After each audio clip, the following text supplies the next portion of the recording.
कुछ ही बार गए हों और आप उनको सीधा कनाडा, ऑस्ट्रेलिया, यूरोप भेज देते हैं? See it is actually IELTS, it's not IELTS.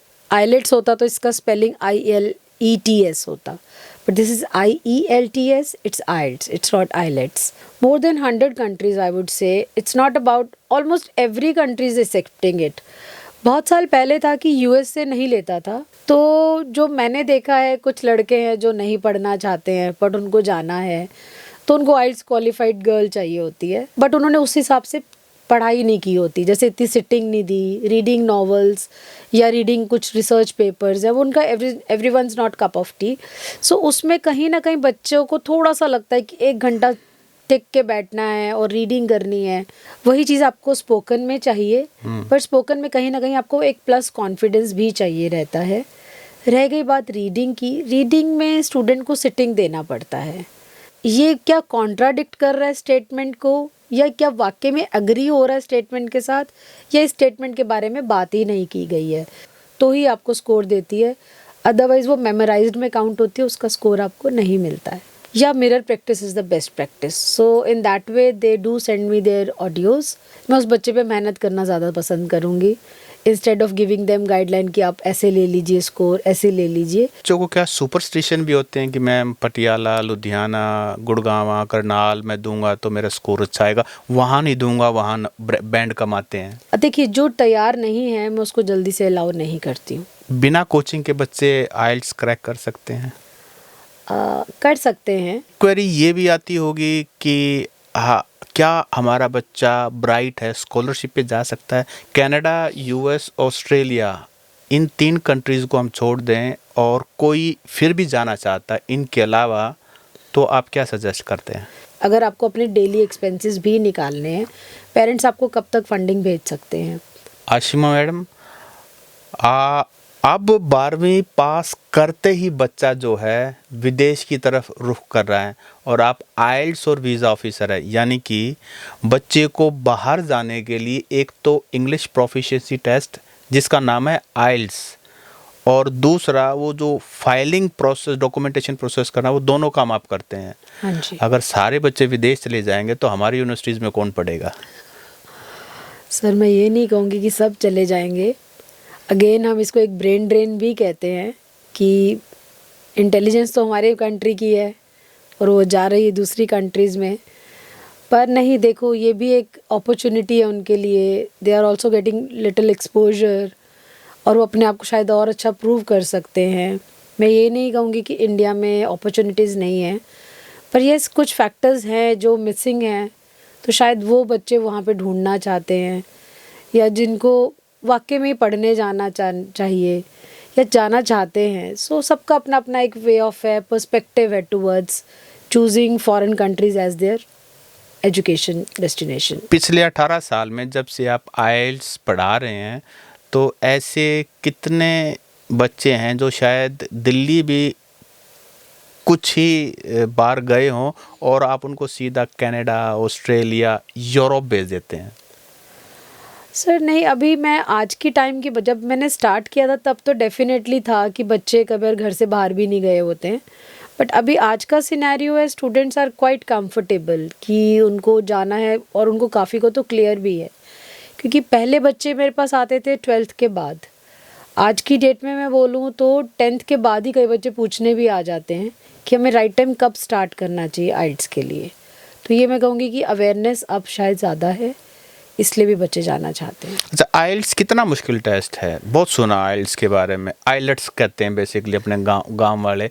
एक तो इसका सही उच्चारण क्या है? See it is actually IELTS, it's not ILETS. ILETS होता तो इसका स्पेलिंग ILETS होता, but this is IELTS, it's IELTS, it's not ILETS. आते हैं मेरे पास भी बच्चे, पर मैं उनको करेक्ट कर देती हूँ, क्योंकि ये मेरा, आई थिंक मेरा जॉब है ये। किसी को पता कैसे लगे उसको आइल्स करना है, टॉफल करना है, PTE करना है? आप कैसे उसको सेग्रीगेट करते हो? सर देखिए, पहले तो मैं उनकी एक रिक्वायरमेंट जानना चाहती हूँ, और जैसे अभी आजकल क्या हो रहा है कि PT is equivalently available in the market, तो जो बच्चों का बेस थोड़ा वीक है और थोड़ा हेजिटेट कर रहे हैं, तो और जाना भी ऑस्ट्रेलिया ही है, तो उनके लिए हम PT भी रेकमेंड कर देते हैं। और कुछ कंट्रीज़ हैं, देखो पहले होता था कि टॉयफल की एक रिक्वायरमेंट आती थी, अब almost everywhere IELTS is eligible, तो हमें ऐसी कोई दिक्कत आती नहीं है, आइल्स से भी काम चल जाता है आपका। आइल्स कितनी कंट्रीज हैं जहाँ पर वैलिड है सर्टिफिकेट आइल्स का? More than 100 countries, I would say. It's not about, almost every country is accepting it. बहुत साल पहले था कि यूएस से नहीं लेता था, वो टॉयफल को ज़्यादा प्रेफरेंस देते थे, पर अभी तो आइल्स इक्वलेंटली चल रहा है, तो हमें ऐसी कोई दिक्कत नहीं आती है। चाहे आप स्कॉलरशिप बेस्ड यूनिवर्सिटीज़ में जाना चाहते हैं या आप जर्नल यूनिवर्सिटीज़ में जाना चाहते हैं, पब्लिक में जाना चाह रहे हैं, प्राइवेट में जाना चाह रहे हैं, तो ऐसी कोई दिक्कत नहीं आती। आइल्स इज़ एक्सेप्टेबल एवरीवेयर। मुझे याद है कई बार मैट्रिमोनियल ऐड आती है कि लड़की ने आइल्स क्वालिफाइड है तो उसको जो है ना, जो ग्रूम है, प्रेफरेंस ज़्यादा मिलती है, ऐसा होता है? यस, इन केसेस जिसमें ना स्पाउस साथ में जाना चाहते हैं, क्योंकि आजकल डिपेंडेंट वीज़ा भी मिलता है, आजकल नहीं काफ़ी टाइम से मिल रहा है, तो जो मैंने देखा है कुछ लड़के हैं जो नहीं पढ़ना चाहते हैं बट उनको जाना है, तो उनको आइल्स क्वालिफाइड गर्ल चाहिए होती है ताकि उनके बिहाफ पे उनको डिपेंडेंट वीज़ा मिल जाए, तो उनके लिए थोड़ा कन्वीनियंट हो जाता है क्योंकि उनको भी उतने ही राइट्स के साथ वीज़ा मिल जाता है। That is legal, that is तो क्वाइट आइल्स लीगल। आसान मुश्किल क्या है, किन के लिए आसान है? आसान उनके लिए जिनके बेसिक्स ठीक हैं। देखो जिनके बेसिक्स ठीक हैं, हो सकता है उनको टाइम थोड़ा ज़्यादा लग जाए, पर हो जाता है, ऐसी कोई बात नहीं है। ओवरऑल उनके स्किल्स भी इम्प्रूव होते हैं और मैंने बच्चों को बाद में अच्छा फील करते भी देखा है कि हमने ये कर लिया तो एटलीस्ट आगे ज़िंदगी में कभी इंटरव्यूज़, क्योंकि चाहे वो इंडिया में रहेंगे, इंटरव्यूज़ तो उनको तब भी क्रैक करने हैं, तो ये एक तरह से आपकी इंग्लिश की प्रोफिशेंसी को ग्रूम कर देता है। आपको इंग्लिश जानना एक बात है, पर इंग्लिश को यूज़ करना ये आपको यही एग्ज़ाम सिखाता है। ऐसे भी बच्चे आते होंगे जिन्होंने 10वीं 12वीं में इंग्लिश में बहुत अच्छा स्कोर किया होगा, लेकिन जैसे ही वो आइल्स का सैम्पल पेपर लेके बैठते हैं उनको होगा कि मैं ये कहा, मुझे तो आता ही नहीं है। It's true to some extent I would say, पर मैं ये नहीं कहूँगी जिनके 95 मार्क्स हैं उनको समझ नहीं आता है, बट उन्होंने उस हिसाब से पढ़ाई नहीं की होती, जैसे इतनी सिटिंग नहीं दी, रीडिंग नॉवेल्स या रीडिंग कुछ रिसर्च पेपर्स है, वो उनका everyone's not cup of tea. So उसमें कहीं ना कहीं बच्चों को थोड़ा सा लगता है कि 1 घंटा टिक के बैठना है और रीडिंग करनी है, वहाँ थोड़ा मुश्किल लगता है। पर जिनका ग्रामर ठीक है, मुझे नहीं लगता उनके लिए बहुत ज़्यादा मुश्किल है। नहीं, ग्रामर टाइम कंज्यूमिंग हो सकता है। ग्रामर से किस चीज़ में आसानी मिलती है? राइटिंग पार्ट में भी? देखो ग्रामर से ना आपकी एक्यूरेसी निकल के आती है, जो कि आपकी प्रिसाइसनेस के ऊपर आपको स्कोर में डेफिनेटली हेल्प करती है, पर ये एग्ज़ाम थोड़ा कॉन्फिडेंस पे भी रहेगा क्योंकि आपका स्पीकिंग मॉड्यूल एक सबसे ज़्यादा एक मॉड्यूल माना जाता है जहाँ पे बच्चे को हेजिटेशन होती है। आइडियाज़ बहुत हैं पर जैसे ही वो सामने आता है वो सब वैनिश, तो वहाँ पे ग्रामर भी काम नहीं आती है, क्योंकि अगर ग्रामर ठीक है तो आपका ऑफ कोर्स थॉट प्रोसेस भी होना चाहिए। तो जिन बच्चों को थॉट्स नहीं आते हैं, आइडिया नहीं आ रहा है, क्योंकि सिचुएशनल क्वेश्चंस भी रहते हैं, तो उसमें सिर्फ ग्रामर खाली हेल्प नहीं करेगी, हमें सिखाने के लिए बहुत कुछ होता है स्टूडेंट्स को, तो वो जब आपकी प्रॉपर ट्रेनिंग होती है then only you get to know. अच्छा सीमा मैम, ये और बताइए, 18 साल जैसे आपको रोहतक में आइल्स के आप एक टीचर के रूप में, एक्सपर्ट के रूप में काम करें, क्या किसी स्टूडेंट ने, उसके पेरेंट ने आपसे सवाल पूछा है कि मैम क्या आपने आइल्स दिया है, आपका कितना स्कोर है? यस, बहुत लोगों ने मेरे से पूछा आपने आइल्स दिया है, तो अच्छा तभी मुझे ये भी याद है काफ़ी साल पहले जब मैंने स्टार्ट किया था, because I started it as my passion. So staying honest, मैं ये नहीं कहूँगी तब मेरा पासपोर्ट भी नहीं था, but still I was teaching IELTS, and तब मुझे पता चला कि हाँ भी पासपोर्ट तो चाहिए ही चाहिए। और यस, कुछ लोग तो मेरी डिग्रीज़ भी पूछते थे कि आपकी क्या डिग्री है, तो मुझे लगता है कि अगर मैं एक स्किल बेस्ड पर्सन हूँ, मैं किसी को सिखा सकती हूँ, ज़रूरी नहीं जिसकी इंग्लिश अच्छी वो सबको सिखा भी सकता है, तो शायद मेरे अंदर ये क्वालिटी थी जिस वजह से मैं एक आइल्स एक्सपर्ट बन पाई आज की डेट में। रीडिंग, राइटिंग, लिसनिंग, स्पीकिंग, कौन सा हमारे बच्चों के लिए ज़्यादा मुश्किल है? देखो रीडिंग डेफिनेटली सबसे ज़्यादा मुश्किल बच्चों को लगता है, लिसनिंग तो वो खेल खेल में कर भी जाते हैं, क्योंकि आजकल काफ़ी ट्रेंड है नेटफ्लिक्स सीरीज़ देखने का या इंग्लिश म्यूज़िक सुनने का, तो वो उनके लिए एक हेल्पिंग हैंड है, तो लिसनिंग तो वो कर पाते हैं। राइटिंग स्पीकिंग मेरी एक्सपर्टीज़ है, तो वो मैं अपने आप ही करवा लेती हूँ, कि क्योंकि देखो writing and speaking goes parallel. आपका थॉट प्रोसेस, आपकी ग्रामर, आपकी वोकेबुलरी एंड योर एक्यूरेसी, वही चीज़ आपको स्पोकन में चाहिए। पर स्पोकन में कहीं ना कहीं आपको एक प्लस कॉन्फिडेंस भी चाहिए रहता है। रह गई बात रीडिंग की, रीडिंग में स्टूडेंट को सिटिंग देना पड़ता है। चाहे हम वन ऑन लाइन भी पढ़ाएं तब भी there are variety of questions and endless number of test papers available. तो स्टूडेंट को वो मेहनत खुद से करनी रहती है। हाँ, हम उनको ये बता सकते हैं कि रीडिंग करनी कैसे चाहिए, how to find right answer. Location पे तो बच्चे पहुंच जाते हैं कि आंसर कहाँ लोकेट कर रहा है, क्योंकि कॉम्प्रिहेंसिव पैसेजेस हमने स्कूल्स में भी किए हुए हैं। ऑल्दो बस अब ये लेवल चेंज हुआ है तो उनको सिटिंग और प्रैक्टिस देने से भी वो प्रॉब्लम सॉल्व हो सकता है। ट्रू फॉल्स नॉट गिवन, ये कितना मुश्किल रहता है बच्चों, कितना कंफ्यूजिंग रहता है। इट इज़ कंफ्यूजिंग, क्योंकि जो वर्ड है ना वो सब जगह है। अगर एक कोई भी क्वेश्चंस हैं वो ट्रू में भी है वो वर्ड, जो भी टॉपिक नेम है वो फॉल्स में भी है, वो नॉट गिवन में भी है। उनको ये जानना ज़रूरी होता है कि ये क्या कॉन्ट्राडिक्ट कर रहा है स्टेटमेंट को, या क्या वाकई में अग्री हो रहा है स्टेटमेंट के साथ, या इस स्टेटमेंट के बारे में बात ही नहीं की गई है। कन्फ्यूजन मेरे हिसाब से जो मैंने पढ़ाते हुए देखा है, ट्रू तो कर पाते हैं, फॉल्स और नॉट गिवन में कंफ्यूज होते हैं स्टूडेंट्स। और जो स्पीकिंग पार्ट है उसमें हमारे जो गांव से बच्चे आते हैं उनको तो प्रॉपर हिंदी भी बोलने में चैलेंज फेस करते हैं। उनको आप इंग्लिश की स्पीकिंग पार्ट किसी को फेस करना है, और नेटिव स्पीकर भी हो सकता है वो इंग्लिश का, हाँ जी। तो वो कॉन्फिडेंस, वो प्रैक्टिस कैसे करवाते हैं? सर देखो, उसके लिए थोड़ा मेरा जो पढ़ाने का तरीका है उसमें मैं वन ऑन वन काफ़ी डील करती हूँ स्टूडेंट्स के साथ।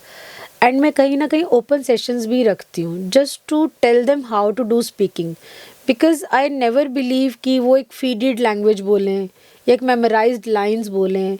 तो आई टेल देम कि स्पीकिंग करते कैसे हैं, क्योंकि अगर आप सिर्फ एग्ज़ाम वाइज करें तो कुछ लोग ना बड़ा टिपिकल सी चीज़ें सिखाते हैं कि आप ऐसे बोलिए ऐसे बोलिए। I try to enhance their spoken skills in a way of कि वो natural person, how do they speak. And yes, I do add on by telling them what some interviews, कि लोग आपस में जर्नल बात कैसे करते हैं। खाली ये नहीं कि आप उस क्वेश्चन का आंसर कर रहे हैं और हो गया। जितना नेचुरल आप रहेंगे उतना आपका स्कोर ज़्यादा अच्छा आएगा।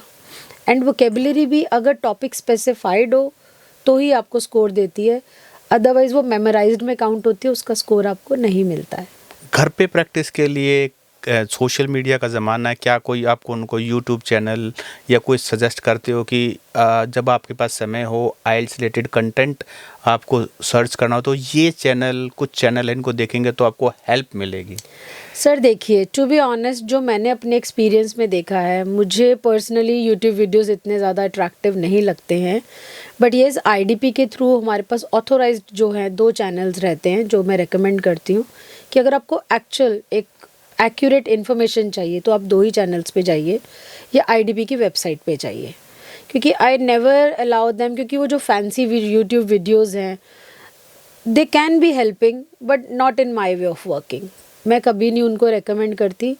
आई tell them to watch, yes, BBC 6 minutes एक बहुत अच्छा वीडियोज़ आता है।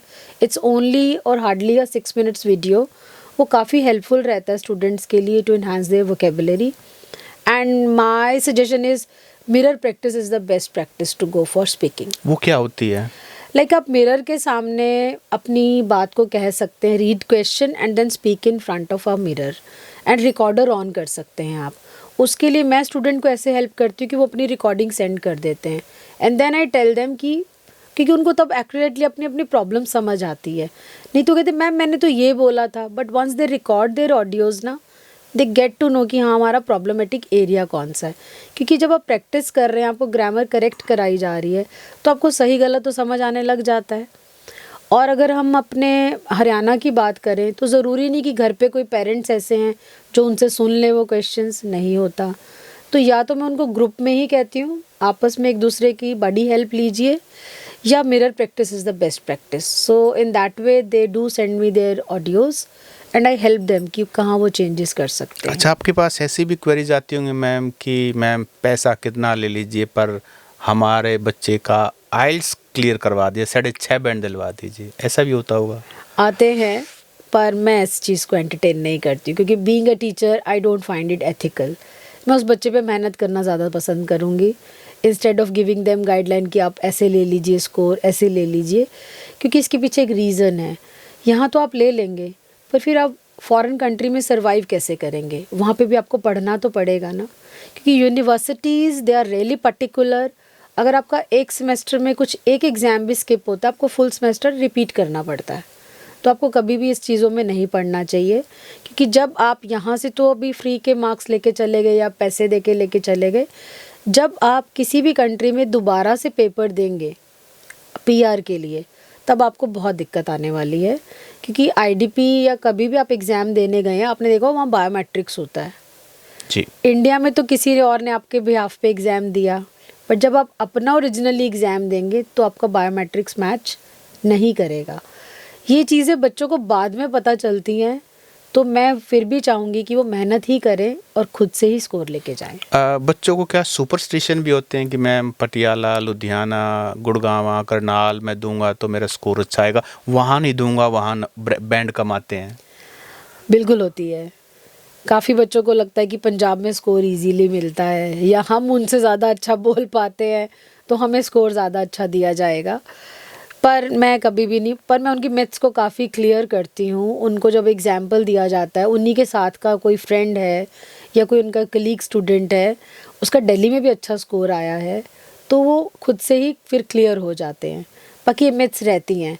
फिर भी अगर कोई बच्चा बहुत ज़िद कर रहा है कि मुझे पटियाला ही पेपर देना है या लुधियाना देना है, so I try to give them positivity कि ठीक है, क्योंकि आपको कॉन्फिडेंस अगर आ रहा है तो go and take it there. बाकी उससे कोई फ़र्क नहीं पड़ता। दो तरह के केस स्टडी आपके सामने जरूर आते होंगे। एक वो जिनकी अभी पूरी तैयारी ना, आपको पता है कि ये 6.5 बैंड नहीं ले पाएगा या 7 बैंड नहीं ले पाएगा जो इसकी रिक्वायरमेंट है, लेकिन वो जिद कर रहा है मैडम मैंने पेपर देना है। एक वो जो तैयार है लेकिन उनका कॉन्फिडेंस बन ही नहीं पा रहा है, आप कह रहे हैं कि अब बेटा पेपर दे लो, फॉर्म भर लो, नहीं मैडम अभी थोड़ी और तैयारी की ज़रूरत है। कैसे डील करते हैं? बिल्कुल दोनों तरह के आते हैं, and it is very much true, I can resonate with this, क्योंकि रेगुलर रहता है मेरे पास ये चीज़। देखिए, जो तैयार नहीं है मैं उसको जल्दी से अलाउ नहीं करती हूँ। इनफैक्ट ये चीज़ मैं जब उनकी एनरोलमेंट कर रही होती हूँ ना, तभी क्लियर कर देती हूँ कि do not push me unless you are not ready.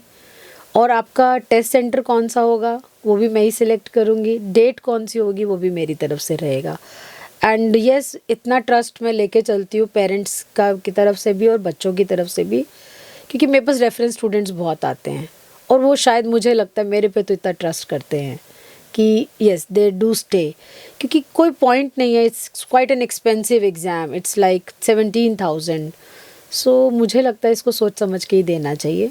हाँ, ये भी ज़रूर रहा है, कुछ बच्चों को अंडर कॉन्फिडेंट हैं एंड उनके पेरेंट्स थोड़े इजी हैं कि कोई बात नहीं, we want to give it a try, so only in certain point of time I give them a try. But yes, मेरा जो एक तरह से रेशो रहा है वो ऑलमोस्ट फर्स्ट गो में student is able to clear their exam. बिना कोचिंग के बच्चे आइल्स क्रैक कर सकते हैं?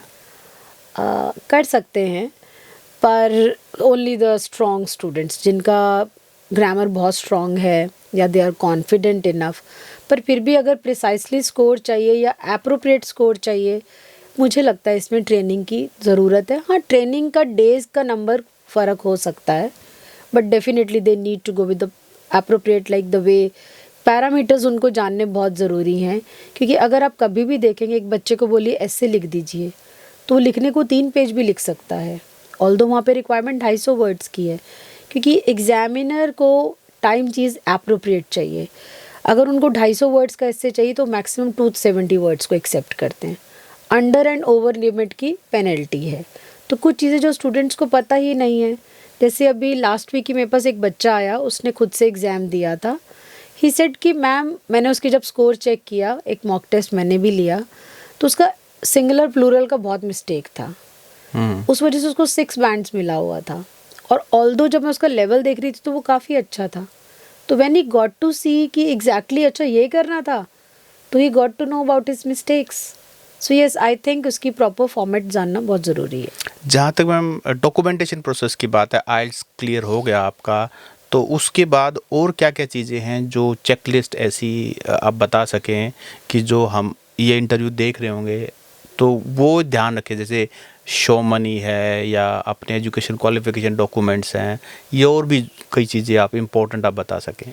देखिए सर, एकेडमिक डॉक्यूमेंट्स तो फर्स्ट रिक्वायरमेंट है ही है। अंडर ग्रेड वालों के लिए 10th एंड 12th, एंड जो आपके पोस्ट ग्रेजुएशन के लिए जाते हैं उनका 10th 12th एंड सब सेमेस्टर्स की मार्कशीट्स और उनकी डिग्री कुछ बच्चों पास नहीं होती है तो उनकी नॉर्मल डिग्री एक कॉलेज या यूनिवर्सिटी एक क्रिएट करके दे देते हो। अब वो जो कि प्रोफेशनल डिग्री प्रॉपर बन के आती है उसमें कई बार 2 साल भी लग जाते हैं, तो आपकी जर्नल डिग्री आप चल सकती है।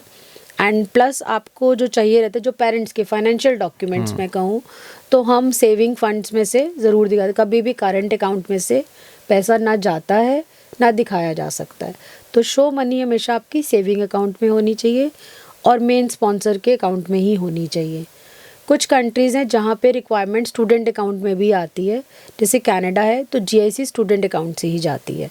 तो हम स्टूडेंट को, और जब पेरेंट्स भी मिलने आते हैं तो उनको हम एक क्लियर हमारे वो बने हुए हैं, फॉर्म्स बने हुए हैं जहाँ पे पूरी एक शीट रहती है। हर कंट्री की एक सेपरेट शीट हमारे यहाँ पे आपको मिलती है जो कि आपकी गाइडलाइन शीट रहती है कि किस स्टेप पे आपको कैसे कैसे अपनी फंडिंग और क्या अमाउंट है, डॉलर्स में, पाउंड्स में, वो भी लिखा और इंडियन रुपीज़ में भी हमने उस पर मेंशन की हुई है। तो वो काफ़ी हेल्पफुल रहता है उनके लिए। बट फिर भी मैं कहूँगी कि पेरेंट्स हैं वो अपनी ITR ज़रूर ध्यान रखें, एंड फंड्स जो हैं वो डेज़, वो तभी हम अकॉर्डिंगली जो भी कंट्री आप चूज़ करते हैं उसके अकॉर्डिंगली आपको गाइडलाइन मिल जाती है। एक क्वेरी ये भी आती होगी कि हाँ, क्या हमारा बच्चा ब्राइट है, स्कॉलरशिप पे जा सकता है? क्या स्कॉलरशिप मिलती है? डेफिनेटली मिलती है। देखो कुछ कंट्रीज़ ऐसी हैं जो स्कॉलरशिप पे काफ़ी ज़्यादा प्ले करती है, लाइक US है। USA में काफ़ी स्कॉलरशिप्स के चांसेस हैं एंड फुली फंडेड भी मिलता है, बट उसके लिए बच्चे का प्रोफाइल काफ़ी स्ट्रॉन्ग होना चाहिए। तो हमारे पास अगर कोई ब्राइट स्टूडेंट आता है तो हम खुद से ही उसको गाइड करते हैं। UK में भी काफ़ी यूनिवर्सिटीज़ हैं जो 30 to 40% स्कॉलरशिप देती हैं। सिमिलरली ऑस्ट्रेलिया में भी हैं। ये चीज़ आपको ज़्यादा कनाडा में नहीं मिलेगी, बट बाकी कंट्रीज़ में आपको फंडिंग वाला मिल सकता है। जैसे जर्मनी एक चॉइस आजकल चल रहा है, उसमें कुछ पब्लिक यूनिवर्सिटीज़ हैं जो बहुत लीस्ट फीस के ऊपर भी आपको आप अच्छी एजुकेशन ले सकते हैं वहाँ जाकर।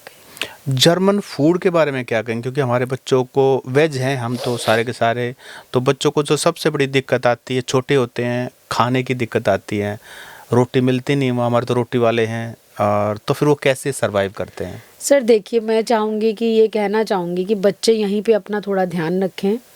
मैं ये तो नहीं कहूँगी कि आप वेजिटेरियन से नॉन वेजिटेरियन शिफ्ट हो जाइए, बट स्टिल आई गेस उनको थोड़ा सा अपना ध्यान रखना चाहिए, उनको खुद से बनाना भी आना चाहिए ताकि वो बेसिक चीज़ें बना पाएँ। पर अभी मैंने पीछे ही सुना था कि कनाडा में अभी आजकल टिफ़िन सर्विसेज शुरू हो गई, ये भी एक बिज़नेस है। एंड और काफ़ी बच्चे वो खुद से बनाना सीख भी जाते हैं। कहते हैं ना, जब कुछ नहीं मिल रहा है तो ब्रेड कितने दिन खाएंगे, पिज़्ज़ा कितने दिन खाएंगे, तो they start doing it, like अपना बेसिक फूड उनको बनाना आना चाहिए।